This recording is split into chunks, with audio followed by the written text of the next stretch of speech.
कि मेथी तोड़ना लगता है आपको एक मुश्किल काम, तो आप धागे और फोक की मदद से ढेरों ढेर मेथी तोड़ें, वो भी बहुत आसानी से।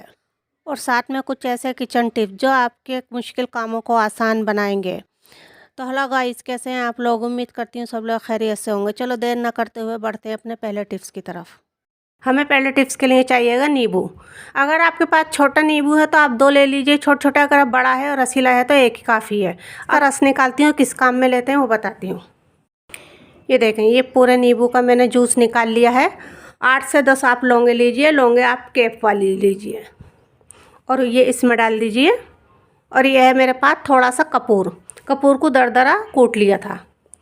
अगर आपके पास कपूर नहीं है तो आप सिर्फ इसके अंदर लौंगे डाल लीजिए। अब आपका ये किस काम आएगा, इसे रूम में आप किसी भी कोने में रख दें तो आपके बिल्कुल भी मच्छर नहीं आने। नींबू और लौंग का एक रिएक्शन सा बनता है, उसके अंदर से जो खुशबू सी होती है वो मच्छरों को बिल्कुल पसंद नहीं होती है। जिस कमरे में आपकी ये रेमेडी रखी हुई होगी वहाँ बिल्कुल भी मच्छर नहीं आने के हैं और ये 15 दिन तक आपका चल जाएगा। तो चलो बढ़ते हैं अपने अगले टिप्स की तरफ।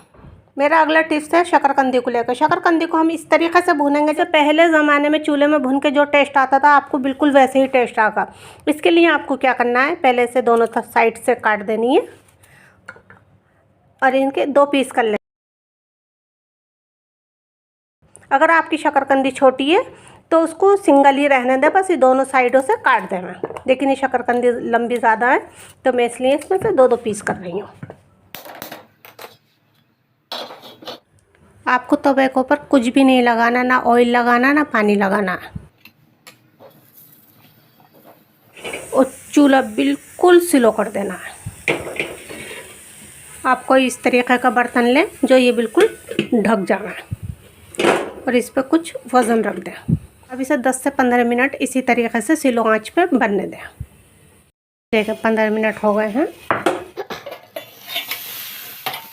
अब आपको इस तरीके से ना पलट देनी है।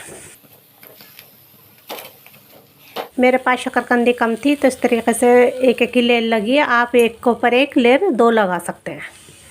अब इसे 10 से 15 मिनट के लिए फिर दोबारा कवर कर दें। ये 15 मिनट हो चुके हैं और दोबारा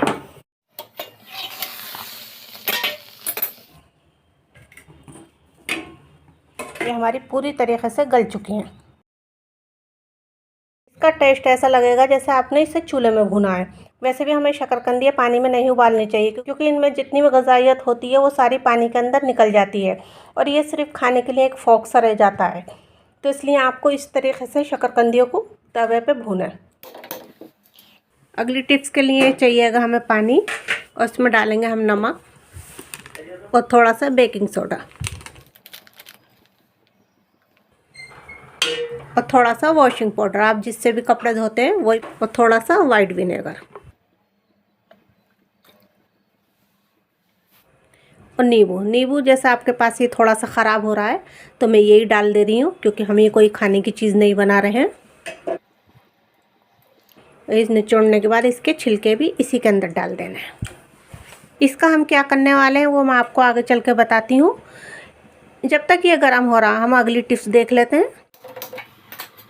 आप 8 से 10 दिन में एक बार स्क्रब को चूल्हे पर ज़रूर रखा करें, जो स्टील का स्क्रब होता है ना, क्योंकि हम रोज़ रोज़ बर्तन धोते हैं तो बहुत ज़्यादा इसके अंदर जरासीम हो जाते हैं। और इस तरीके से इसको झाड़ लीजिए जिससे हमारे ये बिल्कुल जम्स फ्री हो जाए। ये देखें, ये भी हमारा अच्छे से गर्म हो गया है। अब हमें इसे किस काम में लेना है, ये देखें, इसकी गंदगी देखें कितनी है इसके अंदर। अब हमें चूल्हा तो बंद कर देना है और ये अच्छा खासा गर्म हो गया, उबाल आने ही वाला है इसके अंदर। और ये इसके अंदर डालना है इस तरीक़े से, क्योंकि वो तो बहुत ही ज़्यादा गंदा था, ये हमने इसके अंदर डुबोया है और ये थोड़ा कम है, ये ज़्यादा नहीं है। तो इसके अंदर हम इस तरीक़े से ही पानी डाल देंगे। देखिए हमें 5 से 10 मिनट हो गए हैं, पानी अभी हमारा गर्म ही है। ये देखें, मैंने इसे बिल्कुल भी हाथ नहीं लगाया है, बिना हाथ लगाए ये बिल्कुल साफ़ हो गया। अब मैं थोड़ा सा और इसे ब्रश से साफ़ कर लूँगी। ये सलूशन तो मैंने किसी और चीज़ के लिए बनाया, किस चीज़ के लिए बनाया वो मैं आपको दिखाती हूँ। ये तो मैंने बस एक बटन 2 कांच की तरह काम किया है। ये भी हमारा साफ़ हो गया है बिना हाथ लगाए। पर ये ज़्यादा गंदा भी नहीं था, गंदा वही ज़्यादा था। अब हमें इस सलूशन को हमें किस काम में लेना है। पहले हम इसमें से नींबू के छिलके निकाल लेते हैं। ये सिंक बार बार बंद हो रहा है, तो ये सलूशन मैंने खास करके इसी के लिए बनाया है। इस तरीके से अगर आपका सिंक बंद हो, आप ये सलूशन बना के इसमें डालें। इसके अंदर जितनी भी गंदगी है वो पूरी रेशे रेशे होकर निकल जाएगी। आप 2 महीने में एक बार ये सलूशन बना के डाल दिया करें, इससे आपकी सिंक कभी भी बंद नहीं होने की है। मेथी की सब्ज़ी तो सबको बहुत पसंद है, लेकिन तोड़ना सबसे मुश्किल काम लगता है।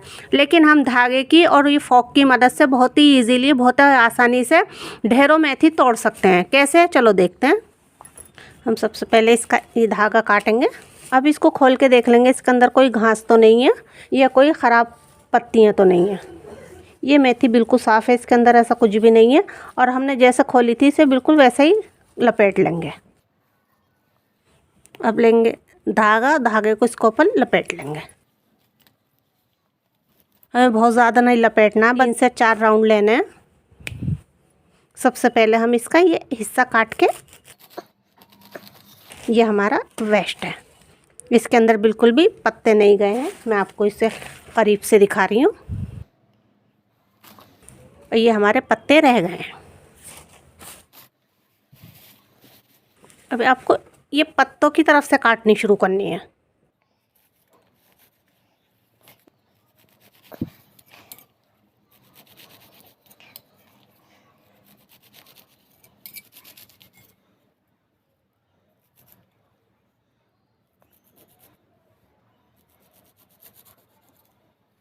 कुछ ही सेकंडों में हमारी ये पूरी गड्डी कट गई।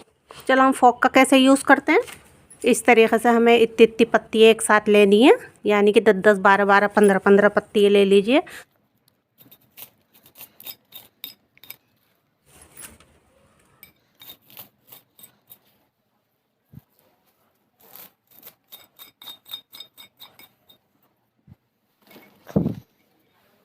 ये पूरी मेथी हमारी मिनटों सेकंडों में टूट गई है।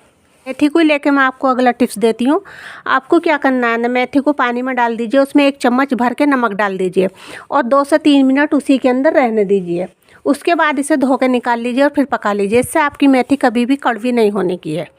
अगर मेथी को अभी आपको 5 से 6 दिन नहीं पकानी है, तो आप इसको इसी तरीके से किस तरीके से ताज़ा रख सकते हैं। आप कोई भी पेपर लीजिए, जैसे मैंने ये पेपर ले रखा है, और